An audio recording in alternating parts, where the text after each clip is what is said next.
하나님의 말씀은 마태복음 5장입니다. 신약성경 마태복음 5장 13절에서 16절까지만 보겠습니다. 20절까지인데 16절까지만 보겠습니다.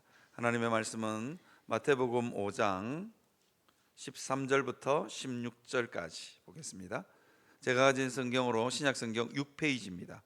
찾으셨으면 제가 한 절 읽고 여러분들이 한 절 읽고 교독하도록 하겠습니다. 너희는 세상의 소금이니 소금이 만일 그 맛을 잃으면 무엇으로 짜게 하리요? 후에는 아무 쓸데없어 다만 밖에 버려져 사람에게 밟힐 뿐이니라. 너희는 세상의 빛이라. 산 위에 있는 동네가 숨겨지지 못할 것이요. 사람이 등불을 켜서 말 아래 두지 아니하고 등경 위에 두나니 이러므로 집안 모든 사람에게 비치느니라. 이같이 너희 빛이 사람 앞에 비치게 하여 그들로 너희 착한 행실을 보고 하늘에 계신 너희 아버지께 영광을 돌리게 하라. 아멘. 여러분, 오늘 우리가 읽은 이 말씀은 우리가 잘 아는 말씀이죠. 너희는 세상의 소금이니 너희는 세상의 빛이니. 이건 우리가 너무너무 잘 알고 있는 말씀입니다. 근데 제가 오늘 여러분들에게 질문을 하나 드리겠습니다. 여러분, 소금과 빛의 공통점이 뭔지 아십니까? 여기에 너희는 그랬으니까 예수 믿는 우리를 가리키거든요. 너희는 세상의 소금이니 너희는 세상의 빛이니 그렇게 말했는데, 이게 너희라고 붙였으니까 이게 예수 믿는 사람을 가리키는 거잖아요. 그러면 소금과 빛의 공통점이 있습니다. 뭘까요? 이게 참 찾기 어려운 거잖아요. 굉장히 찾기 어렵습니다. 저도 어제 이게 설교를 준비하면서 이게 도대체 이 공통점이 있을까? 이게 왜 이게 한 단락으로 이렇게 묶어놨을까? 그런 고민을 좀 했었는데요. 여러분, 소금과 빛의 공통점은 뭘까요? 이게 별로 생각하기 싫으시죠, 그죠? 답을 빨리 말해주시죠. 명절도 새러 가야 되는데. 소금과 빛의 공통점은요 어떤 거냐면 이름도 빛도 없이 희생한다는 겁니다. 소금은 이게 짠맛을 내려면, 아니면 부패한 곳에 이렇게 부패하지 않게 하려면 녹아 없어져야 됩니다. 그래야만 자기 본분의 역할을 다 할 수 있는 겁니다. 여러분, 소금이 녹지 않고 국 안에 그냥 그대로 있다고 생각하십시오. 생각만 해도 끔찍하지 않습니까? 국 한 숟갈 국 한 숟갈을 딱 들었는데 그게 소금이 아작하고 씹힌다면 그것만큼 기분 나쁘고 찝찝한 일이 없잖아요, 그죠? 자, 소금은 짠맛을 내기 위해서 녹아 없어져야 됩니다. 이름도 빛도 없이 자기 존재가 없어져야만 자기의 역할을 다 할 수 있습니다. 빛도 마찬가지입니다. 여러분, 우리가 지금 이 예배당 안에 지금 이게 빛이 있거든요. 지금 전등을 켜서 지금 빛이 있는데 이 왜 빛이 날까요? 전기를 소모하기 때문입니다. 여러분, 촛불도 마찬가지고 빛을 내려면 반드시 뭔가의 희생을 전제로 합니다. 하늘에 떠 있는 태양도 마찬가지지요. 그냥 태양 늘 떠 있으니까 저 태양은 그냥 알아서 빛을 내고 저절로 빛이 나는갑다, 그렇게 생각하시면 곤란합니다. 태양도 멀리 떨어져 있긴 하지만 오늘 또 뜨고 내일 또 뜨고 늘 있는 것 같지만 태양도 따지고 보면 열심히 불타고 있습니다. 수소 덩어리가 불타고 있다 그러더라고요. 그러니까 엄청난 빛을 내는 거죠. 그러니까 뭔가가 타야만 이게 빛이 나옵니다. 그렇지 않는 빛은 전혀 없습니다. 저절로 빛나는 것은 전혀 없습니다. 뭔가가 타고 희생하기 때문에 이게 빛이 나는 겁니다. 마찬가지 소금과 빛의 공통점은 자기를 죽여서 자기를 드러내지 않고 자기를 희생해서 자기 역할을 다 한다는 겁니다. 하나님의 교회도 이와 같아야 합니다. 하나님의 교회도 누군가가 드러나는 순간, 누군가가 드러나고 자기 잘남이 드러나는 순간, 아니면 성도들의 잘남이 드러나거나 성도들의 어떤 그 능력이 드러나는 순간, 그죠? 교회는 위험할 수 있습니다. 왜냐하면 교회가 존재하는 목적 자체가, 교회가 존재하는 방식 자체가 그런 방식이 아니기 때문입니다. 이게 너희는 그렇게 했는데 우리 그리스도인들은 누구를 따르는 사람입니까? 예수 그리스도를 따르는 사람이잖아요. 예수 그리스도가 자기를 드러냈느냐? 철저하게 예수님은 자기를 숨겼습니다. 수많은 무리들이 예수님 앞에 몰려올 때마다 예수님은 자기가 드러나지 않았습니다. 무리를 피해 다니셨습니다. 무리가 예수님을 쫓아다녔지 예수님이 무리를 쫓아가지 않았습니다.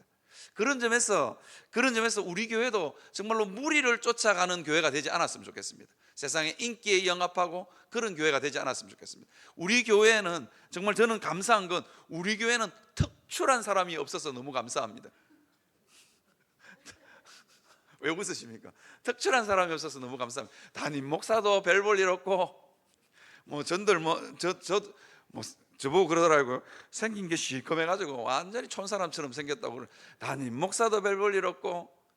그러나 여러분, 그래서 감사한 이유가 뭐냐면 누군가가 드러나지 않기 때문입니다. 드러나지 않기 때문에, 내가 드러나지 않기 때문에, 내가 드러나지 않기 때문에 예수 그리스도가 드러날 줄 믿습니다. 여러분, 너무 초라한 내 모습, 내세울 거 없는 내 모습 보시고 너무 절망하거나 낭망하지 않았으면 좋겠습니다. 절망하거나 낭망하지 않았으면 좋겠습니다. 그 내 모습 때문에 내가 죽어 없어지면 예수 그리스도의 복음의 능력이 드러날 줄 믿습니다. 그래서 감사하시기를 바랍니다. 담임 목사가 좀 시커멓고 담임 목사가 별로 볼품이 없어도, 저 요즘 살쪄가지고 성도님들이 저보고 엉덩이 크다고, 강대상 올라갈 때 엉덩이 크다고 늘 그러시는데, 담임 목사가 볼품이 없어요. 제가 탤런트처럼 여러분들 앞에 서면 말씀이 들어오겠습니까? 제 얼굴 쳐다본다고 막 전부 다 그러시지, 그죠? 볼품 없고 보잘것 없기 때문에, 그죠?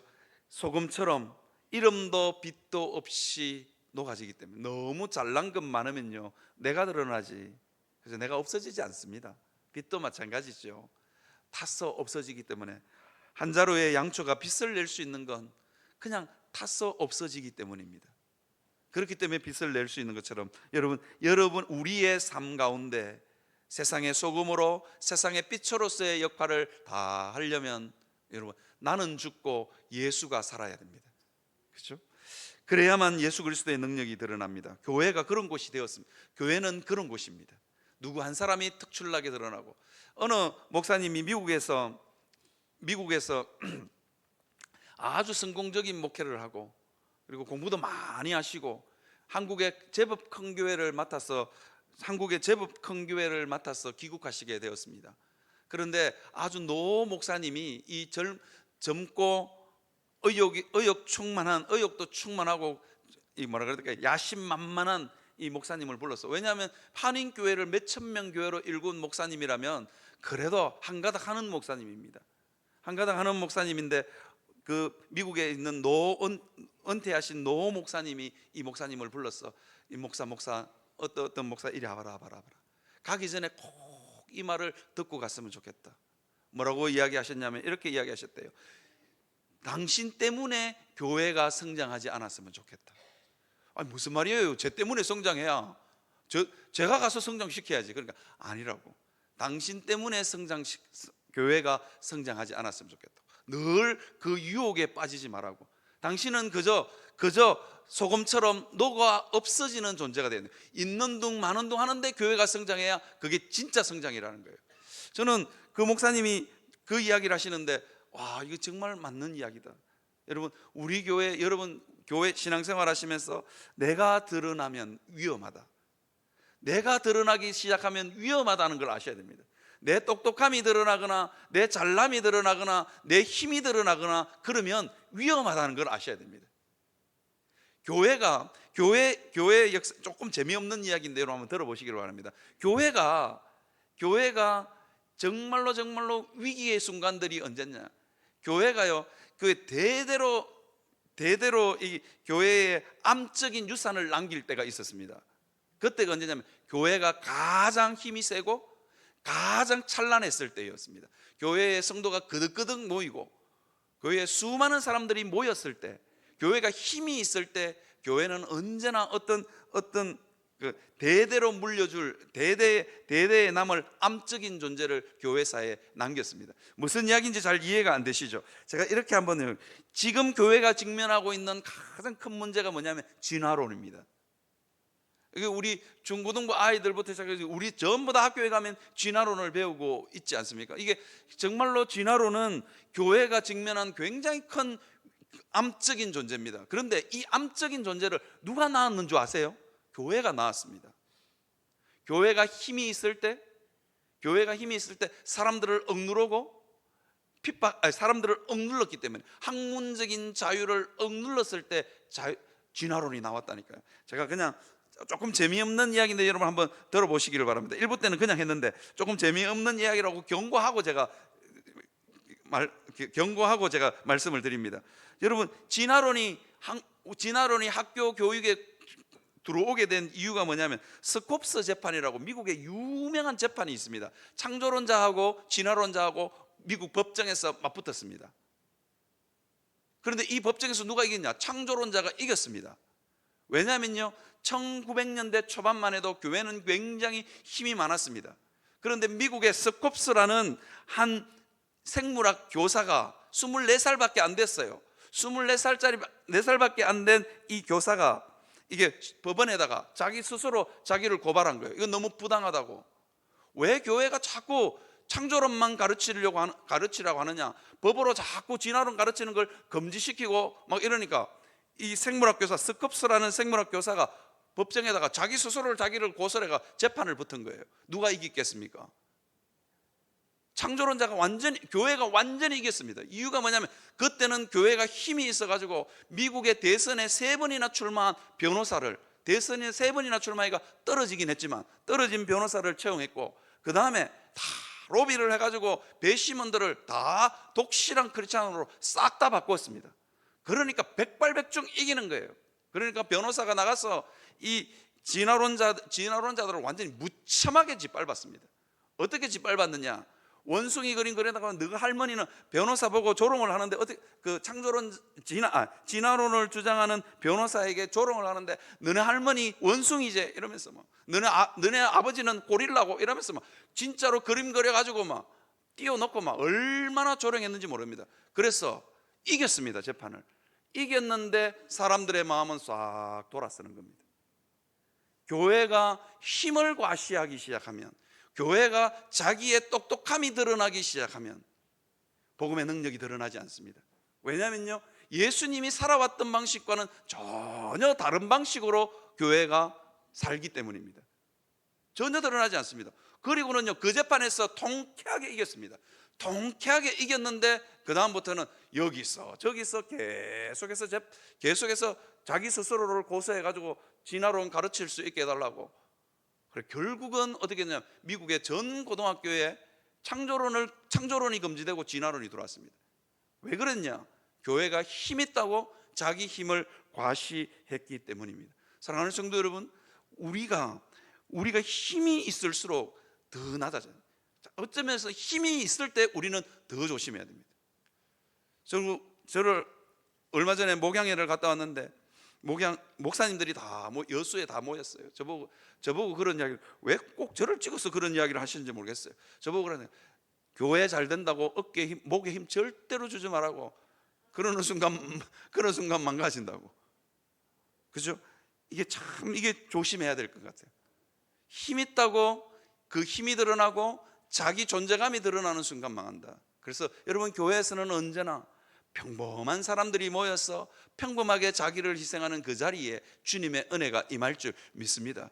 그래서 잘난 것 없어도 너무 기죽지 마시고, 제가 명절 때마다 우리 집 명절 때마다 가끔씩 우리 가족들에게 잘 없습니다. 설교할 기회가 잘 없고, 우리 처갓집에 가면 우리 처남도 목사라서 내가 더 관록이 더 큰, 내가 더 경력이 더 많은 목사인데 한 번도 처갓집에서는 설교를 안 시키더라고요.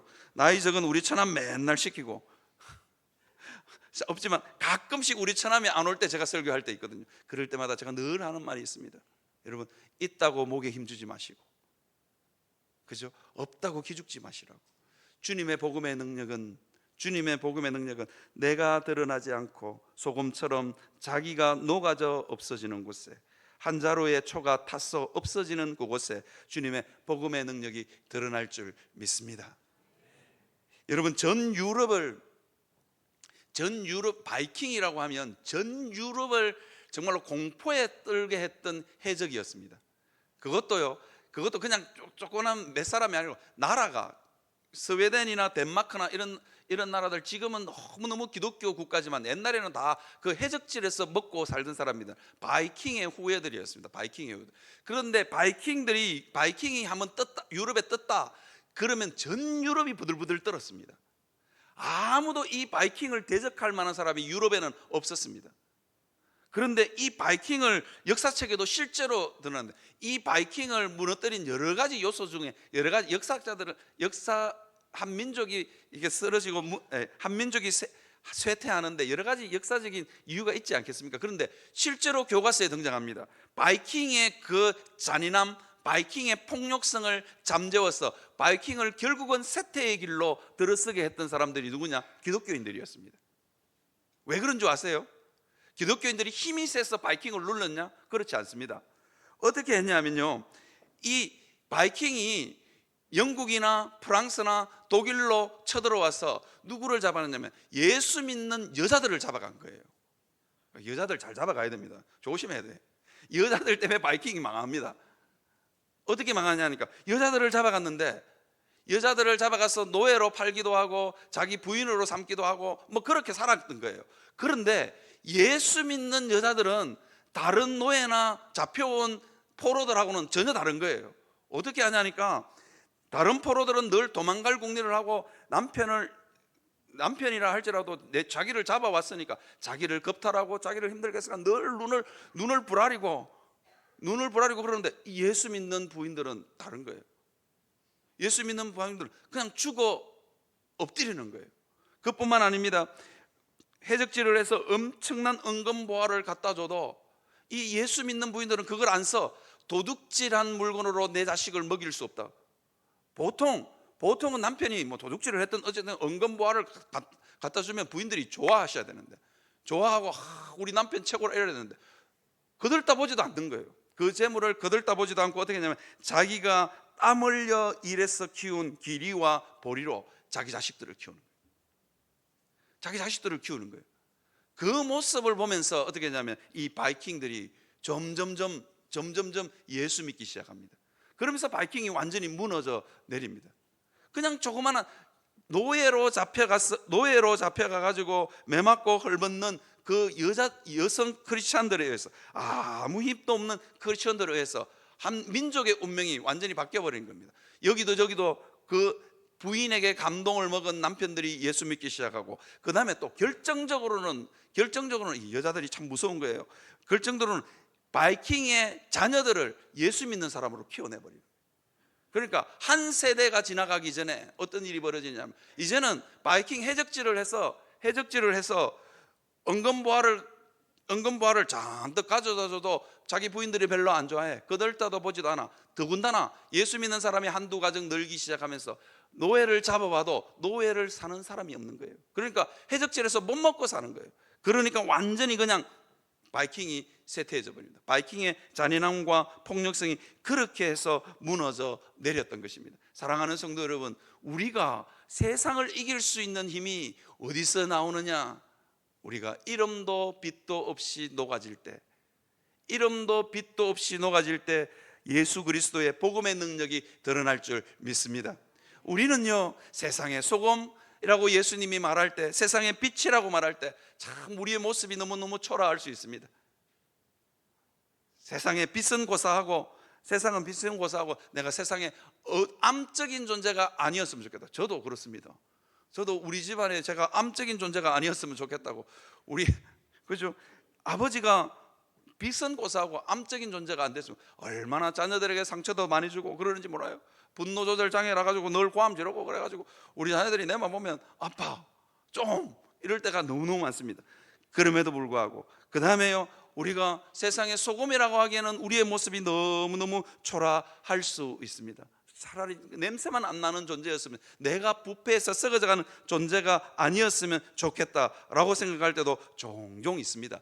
그러함에도 불구하고 여러분, 내가 녹아지고 내가 죽어지고 내 것을 기꺼이 주님을 위해서 희생하는 그 자리에 주의 복음의 능력이 드러날 줄 믿고 기꺼이 죽고 녹아질 수 있는 여러분들이 되시기를 주님의 이름으로 축원합니다.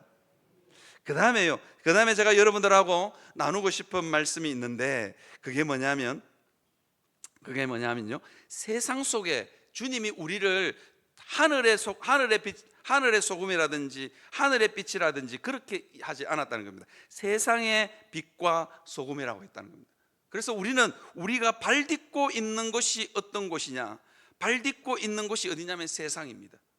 그래서 끊임없이 우리는 죄의 유혹과 여러 가지 유혹으로부터 자유로울 수 없습니다. 왜냐하면 우리가 딛고 있는 곳이 세상이기 때문입니다. 주님은 우리를 천국의 소금으로, 하늘의 소금으로 우리를 부르지 않았습니다. 세상의 소금으로, 세상 한가운데 녹아지는 존재로 우리를 부르셨다는 것입니다.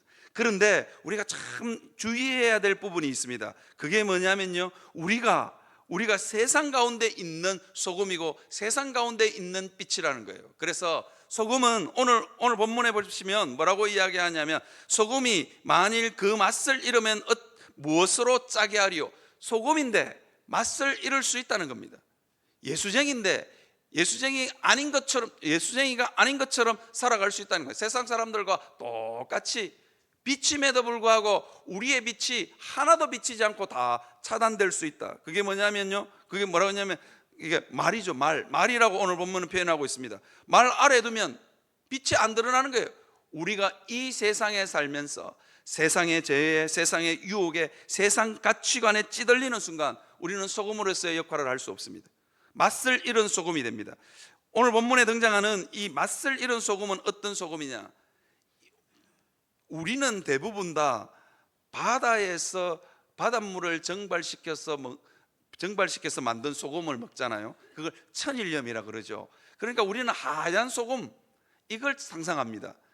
그 불순물이 하나도 없고 바닷물을 말려서 만든 소금이니까, 정발시켜서 만든 소금이니까 불순물이 없는 하얀 소금을 떠올리지만, 이 이스라엘 백성들이 먹는 소금은 암염입니다. 암염이 무슨 소금인지 아시죠? 땅에서 캐는 소금. 여러분, 이게 염분이 바닷물에만 있는 것 같죠? 바닷물에만 있는 게 아니고 육지에 훨씬 더 많습니다. 그래서 소금을 돌처럼 캐는 나라들 엄청 많습니다.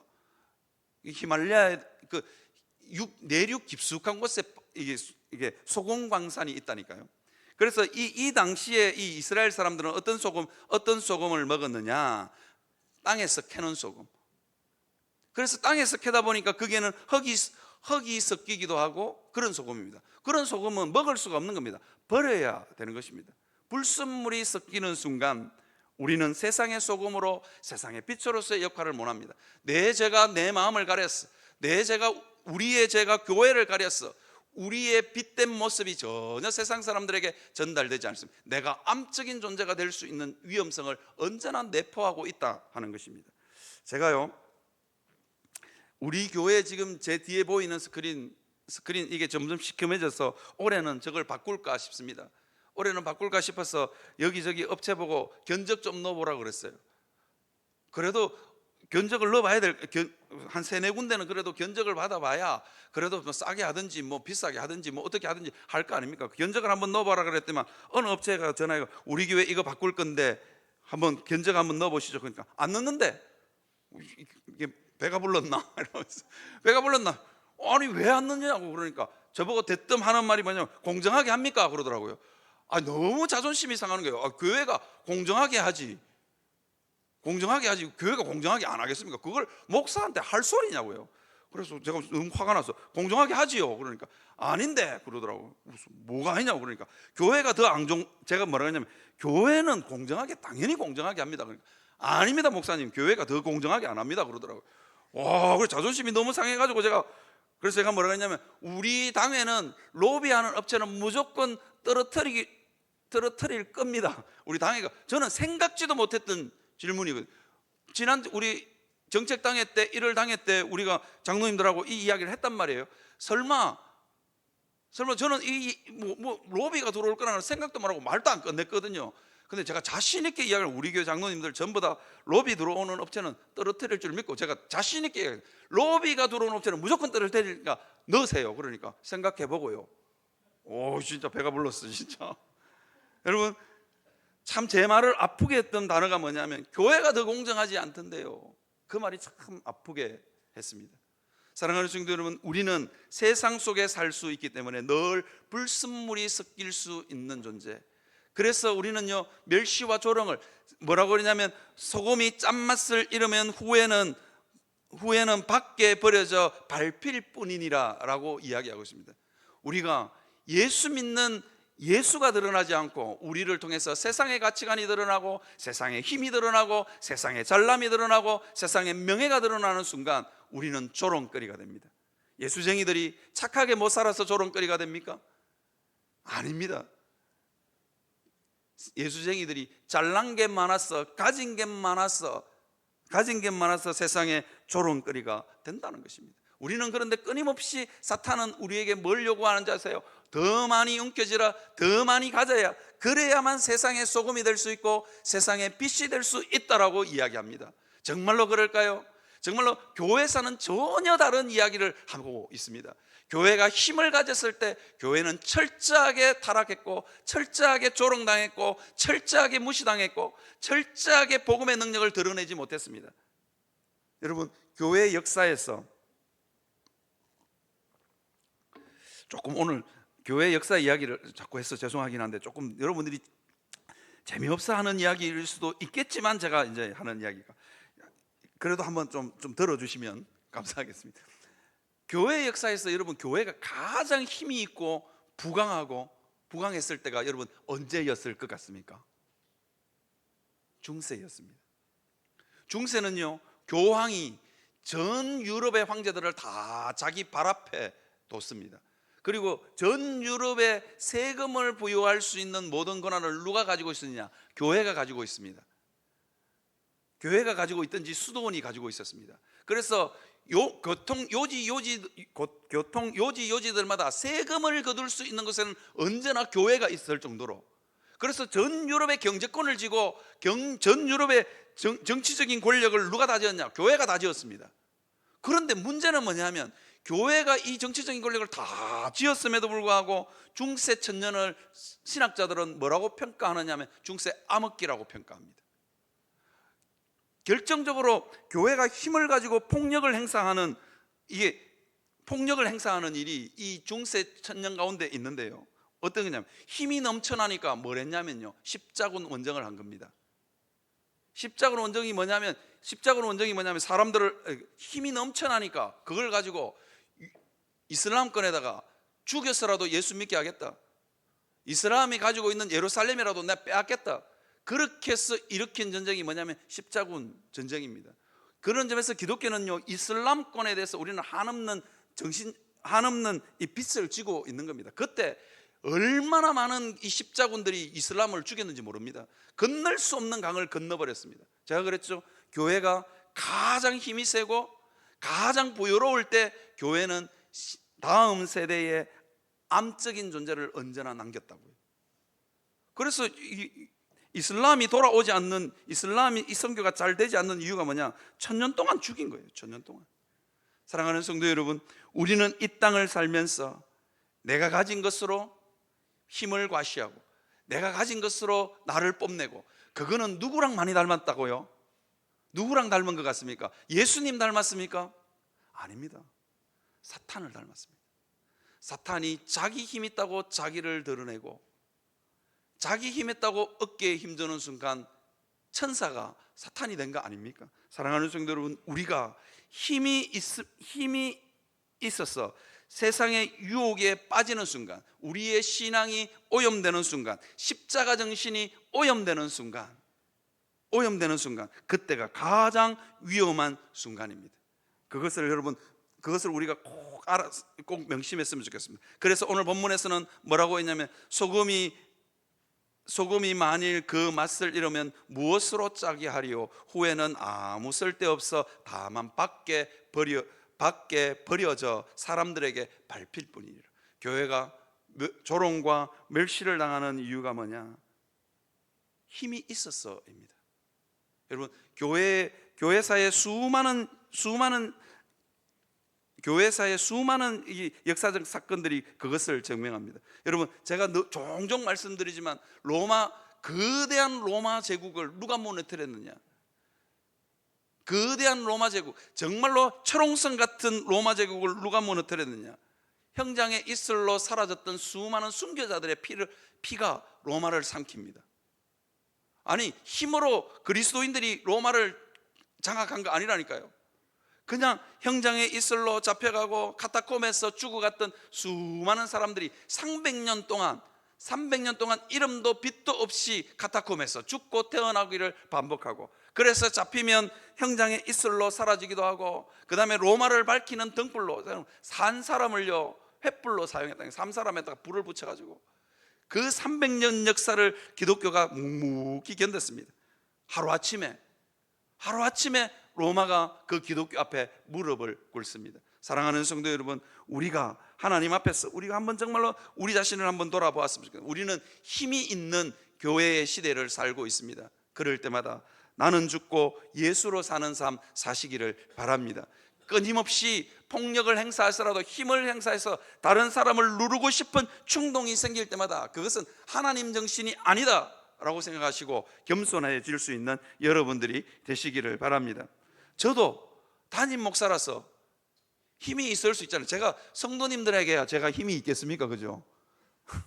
성도님들에게는 제가 을 중에 을 아니겠습니까?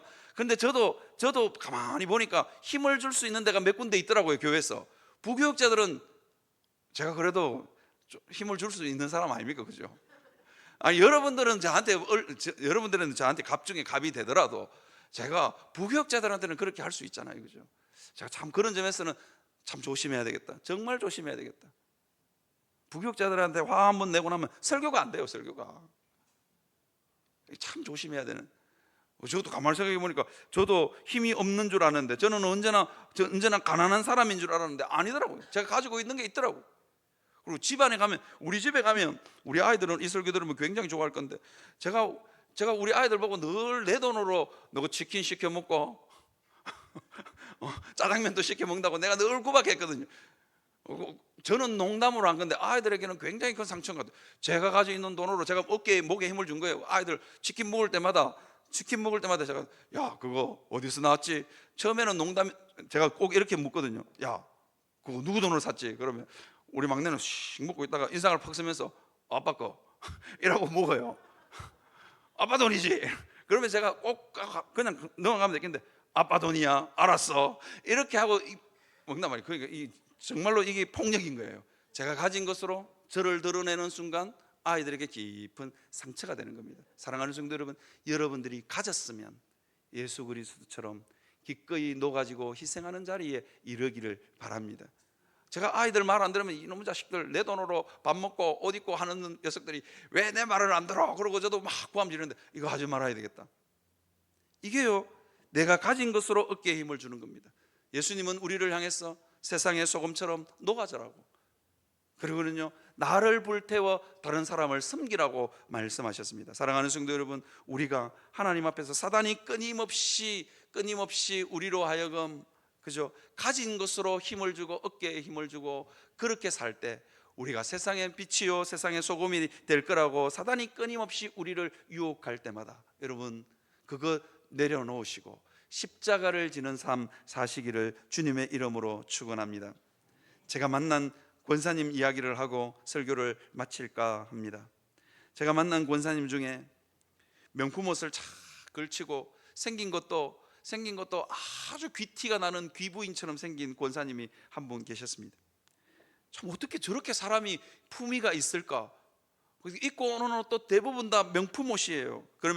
그런데 이 권사님이 저를 가끔씩 만날 때마다 뭐냐면, 목사님, 나는 바닥을 경험한 아줌마 권사예요. 무슨 말인가? 늘 귀티 나는 명품 옷을 걸치고 정말로 누가 봐도 귀티가 나는 얼굴을 하고 그렇게 다니는 거예요. 그런데 제가 그 집에 신방을 가보고 이 권사님이 나는 바닥을 경험한 권사님이라는 아줌마 권사님이라는 소리를 이해하게 되었습니다. 그 이유가 뭐냐면 집이 완전히 쫄딱 망한 거예요. 쫄딱 망해서 예전에는 강남 사모님 소리 듣고 사셨던 분이에요. 도도한 강남 아줌마였어요. 그런데 집안이 집에 가보니까 알겠어요. 다 허물어져가는 아파트에, 그것도 자기 집이 아니라, 목사님 이거 전세예요, 전세. 이것도 전세예요, 그렇게 말했어요. 정말로 다 허물어져가는 서울의 아파트에 살고 있어요. 이것도 전세예요. 주인이 이사가라 그러면 가야 돼요. 이 재개발이 곧 시작돼서 가야 돼요. 뭐 그러시는 거예요. 아니, 옷하고 그 권사님 얼굴하고 너무 매치가 안 되는 거예요. 그래서 제가 물었습니다. 권사님 무슨 일이 있었습니까? 그러니까 장로님하고 두 분이 다 앉아가지고 있으시더라고요. 두 분 다 아주 기티가 나고 누가 봐도 막 그 강남의 아줌마인 거예요. 강남 아줌마고 강남 아저씨인 거예요. 그런데 왜 그렇게 쫄딱 망했냐? 왜 그래 쫄딱 망했냐? 원래 장로님이 교회 건축을 하시는 분이셨어요. 교회 건축을 하시는 분이었는데 교회 다 지어가는데 교회 불이 나버린 거예요. 다 지었는데 불이 나고 몇백억, 몇십억, 몇백억 되는 공사였던 것 같아요. 다 지어가지고 불이 나버린 거예요. 근데 공사업자가 완전히 책임을 다 져야 된다는 거예요. 주변에 있는 사장님들이 다들 뭐라 그러냐면 놓고 부도 처리하고 도망가라고, 어디로 도망가라고, 도망가야 산다고, 재산도 조금 빼돌리고 묵고 살 만큼 빼돌리고 빨리 도망가라고 그러는데도 장로님이 도망갈 수가 없었던 거예요. 내가 교회 짓다가 교회 장로가 그럴 수 있겠냐? 그래가지고 자기 전재산 다, 자기 가지고 있는 거 다 팔아가지고 그 교회 지어주고 쫄딱 망한 거예요. 그런데 다 팔았는데 안 팔리는 게 있었는데 그게 뭐냐면 권사님 옷이야, 옷. 다 팔았는데 그거 헌 옷은 아무도 안 사가더라고요. 그래서 그 권사님 그래요. 목사님 내가 이 옷 입고 이렇게 다니는데 다 팔았는데 이 옷은 안 팔려가지고 새 옷 사 입을 돈도 없고 그래서 이 옷 입고 다닌다고. 그래서 사람들이 다 내보고 강남의 부잣집 아줌마라고 생각하는데 나는 바닥을 찍은 아줌마 권사님이에요, 그러는 거예요. 그런데요, 이분이 세상과 타협하지 않고 자기 전 재산 다 팔고 교회를 지어주고 나왔어요. 건축 업계에서는 쫄딱 망한 바보 같은 사장님이에요. 이분이 모 건설회사, 이름만 대면 꽤 큰 건설회사, 중견 건설회사 사장까지 지내신 분이에요. 그런데 쫄딱 바보 같은 분으로 소문이 다 났어요. 그리고 제가 그 교회에 있을 동안 여러분 형편이 잘 풀린 것 같죠? 설교 시간에 그렇게 해서 하나님 이 장로님이 부자 됐습니다 이렇게 설교했는데 아니거든요. 그분은 제가 떠날 때까지도 늘 가난한 집에, 그리고 그 아파트 거기 재개발돼 가지고 이사 가가지고 어디 가야 될지 몰라가 전세금이 모자라가 발 동동 굴르고 있는 모습 보면서 제가 교회를 사임했습니다. 사랑하는 성도 여러분, 우리의 신앙의 매운맛은 세상과 타협하지 않을 때 납니다. 우리의 진정한 신앙의 짠맛은 세상과 타협하지 않을 때 납니다. 우리의 신앙의 진정한 짠맛은 우리가 아무것도 없고 녹아지고 우리 자신을 희생할 수밖에 없어서 희생하는 그 자리에 복음의 능력이 드러날 줄 믿습니다. 사랑하는 성도 여러분, 제가 이 바닥을 찍은 아줌마 권사님을 제가 너무 좋아하는 이유가 있습니다. 부자를 갖다 놔도 마음 문을 열게 하고, 사업 쫄딱 망한 사람도 갖다 붙여놔도 마음 문을 열게 하고, 이 권사님이 늘 하는 말이 있어요. 인생 뭐 별거 있나? 자기는 위에까지 올라갔다가 밑에 바닥까지 다 해봤다는 거예요. 그러면서 교회에 아주 도도하게, 자기처럼 도도하게 나는 뭐네 하고 어깨에 힘 딱 주고 오는 사람 한마디로 기죽여 버립니다. 인생 뭐 별거 있어요? 한번 삶을 한번 나눠보시라고. 그러면 뭐 다들 그냥 아픈 이야기들이 다 나오는 겁니다.